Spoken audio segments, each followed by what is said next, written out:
네, 오늘은 복음서 두 번째 시간인데 예수님의 초기 사역과 사역에 대한 말씀을 함께 나누고자 합니다. 먼저 복음서 서론을 조금 보시게 되면 요한복음 1장 1절에 태초에 말씀이 계시니라. 이 말씀이 하나님과 함께 계셨으니 이 말씀은 곧 하나님이시니라. 이렇게 말씀하고 있지요. 예수 그리스도의 선제성을 뒷받침해 주는 말씀입니다. 말씀은 온 우주가 창조되기 이전에 이미 계셨다라는 것이죠. 이 말씀은 예수 그리스도 아니겠습니까? 다시 말하면 예수님은 창조되지 않은 영원한 존재이라는 것입니다. 사실 사복음서는 각각 출발점이 다릅니다. 마태는 아브라함에서 시작하고 마가는 세례 요한에서 시작합니다. 그리고 누가는 사가랴와 엘리사벳에서 시작합니다. 그런데 요한복음은 이 말씀이라는 단어에서 출발합니다. 태초에서 출발합니다. 두 번째, 영접하는 자, 곧 그 이름을 믿는 자들에게는 하나님의 자녀가 되는 권세를 주셨다라고 요한복음 1장 12절에 이야기하고 있습니다. 예수께서 이 땅에 오신 이유는 우리를 하나님의 자녀로 삼기 위해서입니다. 그런데 하나님의 자녀가 되는 유일한 방법은 예수 그리스도를 믿음으로 말미암아 일어나는 사건이다 하는 것이죠. 그런데 우리가 예수를 믿게 되면 어떻게 되는가? 1장 14절이죠. 요한복음. 말씀이 육신이 되어 우리 가운데 거하심에 우리가 그의 영광을 보니 아버지의 독생자의 영광이요 은혜와 진리가 충만하더라. 은혜와 진리가 충만한 하나님 영광 속에 우리가 거할 수 있다 하는 이야기를 이야기하고 있는 것입니다. 사실 영원하신 아들 예수 그리스도는 성육신을 통해서 시간과 공간 속으로 들어오신 것입니다. 여기서 거하심에 하는 말은 잠시 머물기 위해서 텐트를 친다 하는 뜻을 가지고 있습니다. 아무 조건 없이 값 없이 우리에게 주시는 하나님의 사랑이란 이 개념은 모든 인간의 본능과 상반이 되는 개념입니다. 쉽게 말하면 불교에서 말하는 팔정도라든지 또 힌두교의 카르마 교리라든지 그리고 유대교의 언약이라든지 이스라엘의 법제도 같은 것들이 각각 인정받을 수 있는 그런 길을 제시하고 있다고 한다면 오직 기독교만이 조건이 없는 하나님의 사랑을 제시한다라고 C.S. 루이스라는 분이 말씀하셨습니다. 두 번째, 초기의 사건입니다. 초기의 사건을 보시면 먼저 예수님의 족보가 나오지요. 아브라함에게 주셨던 땅의 모든 족속이 너로 말미암아 복을 받으리라, 복을 얻을 것이다 하는 창세기 12장 3절의 말씀이 실제로 이루어진 것은 예수님을 통했습니다. 사실 아브라함은 세 가지 약속을 받지요. 첫 번째는 땅에 대한 약속, 두 번째는 민족에 대한 약속, 세 번째는 복에 대한 약속을 받았는데 이 땅에 대한 것은 가나안 정복을 통해서 이루어집니다. 민족에 대한 것은 출애굽을 통해서 이루어지거든요. 이스라엘 민족 형성이 되니까. 그런데 복에 대한 약속은 사실은 훨씬 더 수많은 시간이 약 1500년 가까이가 지난 예수님 때 와서 비로소 완성이 된다, 성취된다 라고 볼 수 있겠습니다. 마태복음은 메시아인 예수님을 구약에 나타난 아브라함의 언약과 다윗 언약과 연결시키고 있습니다. 아브라함과 다윗의 언약으로 마태복음은 연결하고 있다는 것입니다. 그리고 이 족보에 보게 되면 다말이라든지 라합이라든지 또 이 룻, 우리아의 아내 바세바죠. 이 네 여인이 같이 족보에 올라가 있습니다. 그런데 사실 이 여인들은 원래 족보에 올라갈 수 없는 사람들입니다. 고대 사회에서 족보에는 여성들을 기록할 수 없었기 때문에 그렇습니다. 왜 그런데 마태복음은 그 당시 시대와 다르게 이 족보를 올리고 있는가? 그것은 여러 가지 이유가 있겠지만 특별히 하나님의 선교를 강조한다고 볼 수 있겠습니다. 마태복음 구약시대 때부터 하나님이 언제나 만민을 향한 선교를 계획해 오셨다는 것을 우리에게 알려주고 있다는 것입니다. 마태복음의 족보는 아브라함부터 다윗까지로 내려오지요.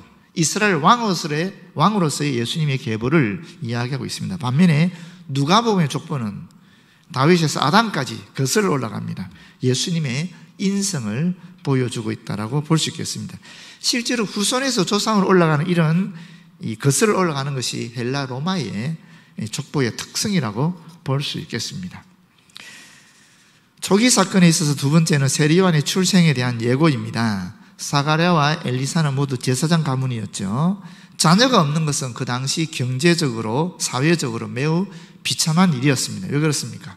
노년에 부양해 줄 사람이 없기 때문이고, 율법에 아이를 못 낳는 것은 죄에 대한 심판으로 여겨졌기 때문에 그렇습니다. 그런데 이 오랜 기간의 응답을 통해서 하나님께서 그에게 아들을 주셨는데, 그 아들은 단순히 그에게만 허락하신 아들이 아니라 바로 민족에 대한 희망을 내포하고 있었다라는 것입니다.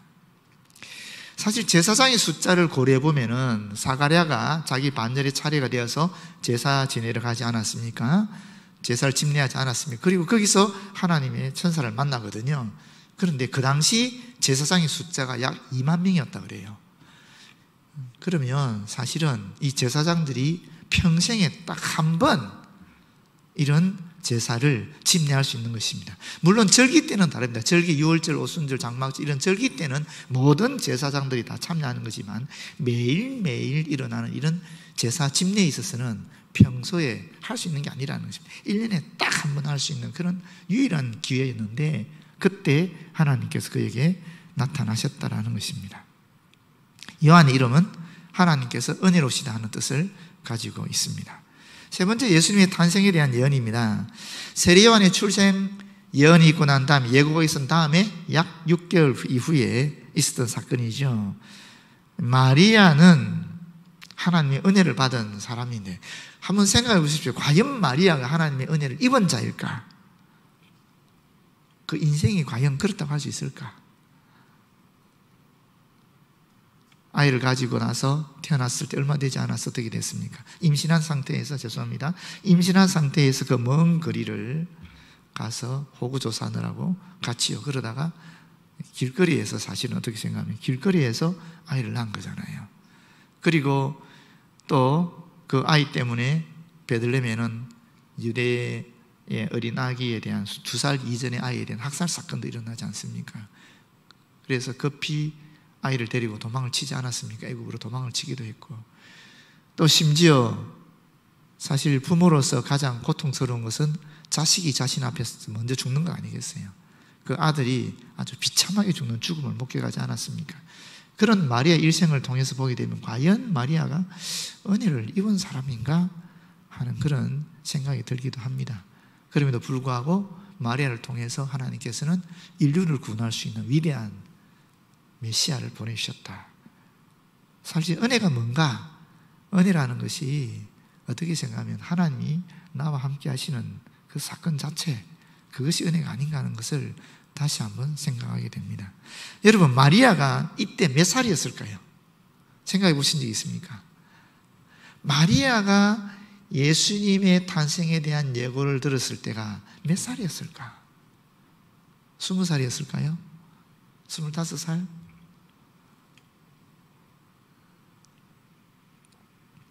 당시 풍습을 통해서 추정이 가능한데요, 마리아는 요셉과 약혼한 상태였습니다. 양가에서 결혼을 승낙해서 이제 예식을 준비하던 상황이었습니다. 그러니까 아마도 마리아는 결혼 정년기였을 것입니다. 그러면 그 시대 갈릴리 지방에서 결혼 정년기는 몇 살 때였을까? 첫 월경을 하는 나이가 되면 시집을 갔다고 합니다. 그렇게 따지면 13살이었다라는 거예요. 13살이면 지금 몇 학년입니까? 우리 8살 학교 들어가게 되면 국민학교 6학년이면 14살이잖아요. 그럼 국민학교 5학년, 6학년, 초등학교 5학년, 6학년 나이였다는 거예요. 그때 마리아에게 천사가 나타나서 이런 엄청난 얘기를 하는 것입니다. 그런데 그 어린아이가 그것을 믿음으로 받아들였다는 거예요. 여러분, 상상할 수 있습니까? 그때만 해도 사실 여성의 출가 연령이 낮았지요. 출산 도중에 목숨 잃는 사람도 많았기 때문에. 또 사실 우리나라만 해도 그래요. 한경진 목사님이 16살에 결혼했는데, 죄송합니다, 13살에 결혼했고 그때 사모님이 16살이었습니다. 우리도 그랬다는 거니까 마리아도 진짜 우리 초등학교 6학년 나이쯤 되었을 때 이 예고를 들었다라는 거예요. 그리고 순종했다라는 것입니다. 네 번째, 마리아가 엘리사벳을 방문하는 기록이 있고요. 5번째, 세례요한의 출생이 있습니다. 그리고 6번째, 천사가 요셉에게 예수 그리스도의 탄생을 예언합니다. 예수님의 명칭이 여기 나옵니다. 그리스도, 이건 성이 아니라 칭호지요. 메시아에서 발생된 구원자, 기름 부음 받은 자에서 발생된 구원자라는 뜻입니다. 그리고 예수라는 말은 여호와가 구원하신다는 뜻이죠. 그 다음에 세 번째 이름이 뭡니까? 임마누엘, 하나님께서 우리와 함께 하신다. 이것이 다 예수님의 명칭입니다. 약혼을 보시게 되면 예수님 당시의 약혼은 오늘날의 약혼보다 강한 구속력이 있었습니다. 약혼 상태는 보통 1년을 지속했는데 신랑과 신부가 완전히 결혼에 이르지 않았지만 그럼에도 불구하고 공적으로 서로에게 속한다는 의미가 있었기 때문에 약혼한 사람이 다른 사람에게 접근하는 것은 간음으로 간주되었습니다. 구약 율법에 의하면 간음되는 자는 돌로 쳐서 사형에 처하게 되었고 같은 처벌이 약혼 기간에도 적용되었다는 것입니다. 약혼 관계의 구속력은 매우 대단했어요. 만일 남성 약혼자가 사망했을 경우에 여성은 과부로 취급되었습니다. 그리고 이 약혼을 취소하는 것도 이혼 절차를 거쳐서만 가능했다고 합니다. 우리가 생각하는 약혼의 개념과 지금 성경에서 말하는 약혼의 개념은 다르다고 볼 수 있습니다. 매우 강한 구속력을 가지고 있었다는 것입니다. 7번째, 예수님의 탄생입니다. 예수님은 주전 6년에 있었던 인구조사, 그리고 주전 4년 3월 29일에서 4월 11일에 있었던 헤롯 대왕의 죽음 사이에 탄생하셨습니다. 그때 누가복음 2장 1절에 보면 가이사 아구스도가 영을 내려 천하로다 호적하라 하였으니 하는 말씀이 있지 않습니까? 이 가이사 아구스도 로마의 초대 황제입니다. 주전 27년부터 주 14년까지 통치했습니다. 요셉과 마리아는 둘 다 다윗의 후손이기 때문에 다윗의 고향인 베들레헴에 호적하러 가야 했지요. 인구조사는 과세를 위한 것이었지만 요셉은 아직 베들레헴에 재산을 가지고 있었던 것이 분명하다라고 얘기하는 사람들도 있습니다만은 중요한 것은 호구조사 때문에 갔다라는 것이죠. 마태복음 2장 19절에 보게 되면 헤롯이 죽은 후에 주의 사자가 애굽에서 요셉에게 현몽하여 이르되 하는 말씀이 있습니다. 그렇다면 우리가 살펴볼 수 있는 거죠. 아구스도가 영을 내려서 호적하라는 그 시기, 그리고 또 헤롯이 죽은 그 시기 사이에 예수님이 태어났다라고 볼 수 있다는 것입니다. 우리가 현재 사용하는 연대는 사실 서기 525년경에 디오니시우스 엑시구스라는 이 수도사가 만든 것입니다.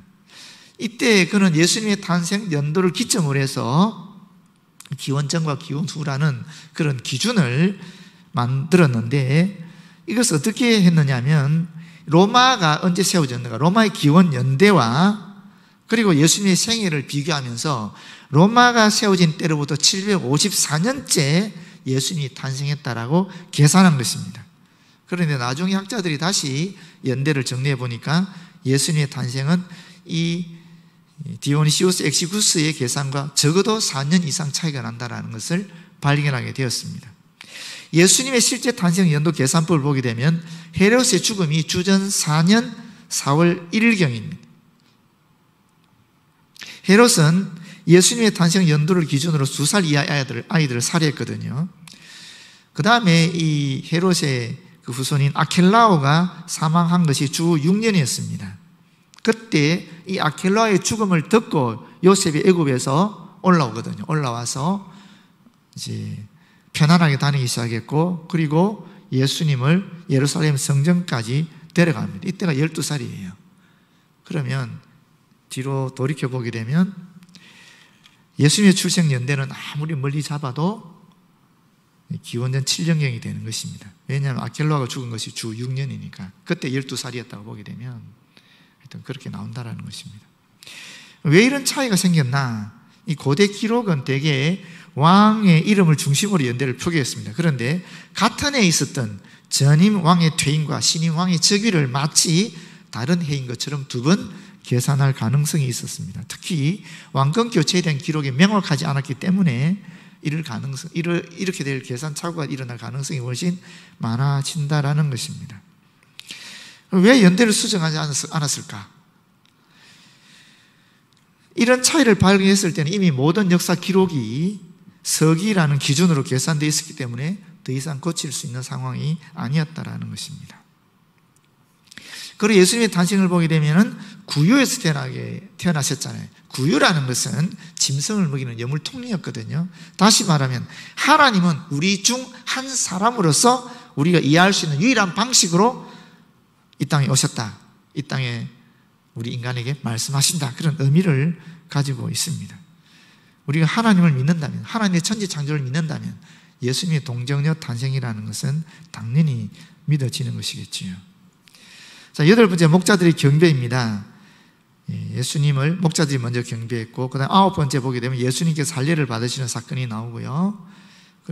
그리고 예수님께서 할례를 받으실 때에 성전에 올라가서 받지 않았습니까? 그때 요셉과 마리아가 산비둘기 한 쌍과 집부둘기 2마리를 드렸다는 기록이 있는데, 그 사실은 요셉과 마리아가 가난했다 하는 것을 나타내고 있습니다. 성전에 올라갔을 때 시몬이 또 안나가 예수님에 대해서 예언다고 증거하는 그런 기록들도 나타나 있습니다. 그 다음 10번째 동방박사의 경배가 있죠. 동방박사들은 유대인의 왕을 경배하기 위해서 왔습니다. 동방박사들은 고대 페르시아 제국의 점성술학자로 우리에게는 알려져 있습니다. 그런데 여기 보시게 되면 예수님이 탄생했을 때 한 그룹은 목자들이고 한 그룹은 동방박사들이었습니다. 인종적으로 유대인과 이방인이었습니다. 또 지식적으로 이 목자들은 못 배운 사람들이었는데 반면에 이 동방박사들은 배운 분들이었습니다. 목자들은 가난한 사람이었어요. 반면에 동방박사들은 매우 부유한 사람들이었습니다. 이런 것을 보게 되면은 예수님이 오셨을 때 사실은 인종적으로나 지적으로나 사회적으로 서로 가까이 할 수 없는 사람들이 하나가 되어서 예수의 탄생을 축하하고 있다는 것을 우리에게 알려주고 있다는 것입니다. 그리고 동방박사들은 다른 길로 돌아갔지요. 11번째 애굽으로 피신하심의 사건이 나오고요. 12번째 헤롯의 유아 학살 사건이 초기 사건 속에 나타나고 있습니다. 13번째 이 헤롯은 조금 살펴볼 필요가 있습니다. 헤롯은 자신의 왕권에 도전하는 모든 가능성을 없애려고 했습니다. 사실 헤롯은 유대인이 아니었습니다. 에돔의 후손인 이둠의 사람이었거든요. 그리고 그 어머니는 아라비아의 공주였어요. 그럼 그가 유대인의 왕이 되었다라는 것은 말도 안 되는 소리지요. 그러다 보니까 헤롯의 왕위는 매우 불안했습니다. 그런기 때문에 늘 정적을 두려워하면서 살았습니다. 그래서 정적들이 나타나면 반드시 즉각적으로 제거했습니다. 심지어 아내도 죽였고요, 어머니도 죽이고요, 세 아들 아리스토블루스와 알렉산더와 아티파터까지 숙청해버립니다. 사르디닌 공회 회원 중에 절반이 헤롯에 의해서 죽임을 당합니다. 그 밖에 삼촌, 사촌, 수많은 친척들을 살해한 사람이 바로 이 헤롯입니다. 그래서 유대인 역사가 요세푸스는 헤롯에 대해서 인정사정 없는 괴물이라고 이야기했습니다. 아구스도 황제도 헤롯의 아들이 되느니 차라리 헤롯의 돼지가 되는 것이 안전하다, 이렇게 말할 정도로 헤롯은 정말 무자비한 인물이었습니다. 그러니까 유대 어린이 학살 사건이 가능해지는 것이죠. 13번째 나사렛으로 돌아오시고요, 14번째 나사렛에서 어린 시절을 보내시고, 15번째 예수님께서 6월절을 지키기 위해서 성전에 올라가신 일이 기록이 되어 있습니다. 그리고 16번째로 마지막으로 예수님의 지혜가 자라난다라는 이야기로 어린 시절을 마무리하고 있습니다. 큰 세 번째로 공생의 준비입니다. 세례요한의 사역이 있지요. 세례요한의 메시지는, 그리고 그의 삶과 광야에서 외치는 것, 입은 옷, 이런 모든 것은 다 엘리야를 연상케 하는 것입니다. 두 번째 예수님의 세례가 있고요, 예수님이 30세쯤에 누가복음 23장 23절에 보면 사역을 시작했다라고 분명히 이야기하고 있습니다. 그리고 예수님의 시험 사건이 기록되어 있지 않습니까? 40일간 금식 기도하고 나서 사탄에 의해서 3번 시험을 받는데, 이 3번의 시험은 다양한 해석이 가능하지만 부귀와 명예와 권력에 대한 시험이다 하는 분들도 있고, 또 하나님과 사람의 관계, 사람과 사람의 관계, 사람과 물질의 관계를 시험한 것이다 하는 해석도 가능합니다. 네 번째, 예수님이 처음 두 제자의 베드로와 안드레를 부르심의 사건이 나타나고, 다섯 번째 빌립과 나다나엘의 제자 부르심의 사건도 나타나고, 여섯 번째는 가나에서 이적을 일으키는, 물이 변해서 포도주가 되는 그런 사건도 다 기록이 되어 있습니다. 그리고 일곱 번째로 가버나움을 방문하십니다. 큰 네 번째로 초기 유대 사역입니다. 초기 유대 사역은 첫 번째가 성전을 청결하게 하십니다. 성전 청결 사건이 한 번 있었는가 두 번 있었는가는 논란의 여지가 있습니다만은 성전 청결 사건이 있었던 것은 확실합니다. 헤롯 성전은 예수님 그 당시에 46년 동안 지어지고 있었습니다. 완성된 게 아니었습니다. 그리고 나서 예수님이 성전 청결한 이후에도 36년에 걸쳐서 헤롯 성전이 더 지어졌습니다. 실제로 이 헤롯 성전은 80년 동안 80년에 걸쳐서 지은 엄청난 성전이었습니다. 헤롯의 증손자 아그리파 2세 때 비로소 이 성전이 완성이 됩니다. 그런데 여러분 놀라운 것은 80년 걸려서 지어진 성전이 3년 만에 완전히 파괴되어 버립니다. 64년에 완성이 됐는데 66년에 유대 전쟁이 일어나고 69년에 완전 파괴되어 버립니다. 두 번째 사건은 유대 사역은 니고데모에게 중생을 가르친 이야기가 나옵니다. 여기 보면 우리가 잘 알지 않습니까? 거듭나지 아니하면 하는 말씀이 있죠. 여기 거듭난다 하는 말은 위로부터 태어난다 하는 말입니다. 위로부터 태어나야 비로소 우리는 하나님의 자녀가 되는 권세를 누리게 된다는 것이죠. 그리고 세례요한의 증거가 나타나고 있습니다. 마지막으로 초기 사역에서 다섯 번째는 사마리아 사역이 나옵니다. 먼저 유대를 떠나신 사건이 나옵니다. 유대를 떠나서 어디로 가느냐? 갈릴리로 가는데 그 당시 갈릴리로 가는 길이 두 가지 길이 있었거든요. 하나는 사마리아를 관통해서 가는 길이 있었고 두 번째는 사마리아 위에서 가는 길이 있었어요. 유대가 여기 있으면 사마리아가 여기 있고 갈릴리는 위쪽에 있거든요. 그런데 사마리아는 이스라엘이 멸망하면서 아수르의 혼혈 정책에 의해 피가 섞여버리기 때문에 유대인들은 피가 섞인 것을 이방인으로 취급했기 때문에 사마리아 사람들을 인간 취급하지 않았습니다. 이방인과 똑같이 취급했습니다. 그래서 이방인과 접촉하지 않는 그 율법에 따라서 이 사마리아를 통해서 가는 것은 사실은 유대인들에게 있을 수 없는 일이에요. 그런데 예수님은 사마리아를 통과해서 갔다라는 것입니다. 그런데 거기서 전도하셨죠. 누구에게 전도했습니까? 우물가의 여인을 만나서 거기에 전도하고 그리고 그 여인의 동네에 가서 사마리아 동네에서 예수님께서 처음으로 복음을 전하는 사마리아 사역을 시작하신 걸 볼 수 있습니다. 예수님이 우물가 여인을 만난 것은 몇 시였습니까? 정오였을 것이라고 추정할 수 있습니다. 제 6시니까 우리 지금 시대로 얘기하면 태양력으로 얘기하면 12시가 되는 것이죠. 예수님의 행동은 그 당시 유대인들이 가지고 있었던 두 가지 편견을 깨는 것이었습니다. 유대인들은 첫 번째 사마리아인에 대한 인종적 편견이 있었고요. 또 두 번째 여자에 대한 편견이 있었습니다. 유대 랍비들은 거리에서 여인들에게 말하는 것이 허락되지 않았습니다. 심지어 여인들과 대화하는 것은 어떤 대화를 할지라도 토라의 연구에 율법을 연구하는 데 있어서 방해가 된다라고 생각했습니다. 또 유대 랍비들은 사마리아 여자들은 날 때부터 부정하다고 단언했습니다. 심지어 여자에게 물을 요청하는 것은 그녀와 시시거리는 것으로 그렇게 비춰질 수 있기 때문에 유대인으로서 할 수 없는 일을 그 당시 예수님은 하셨다는 것을 우리에게 알려주고 있는 것입니다. 유대인들과 사마리아인들 사이에는 아시다시피 예배 장소에 대한 논쟁이 있었지요.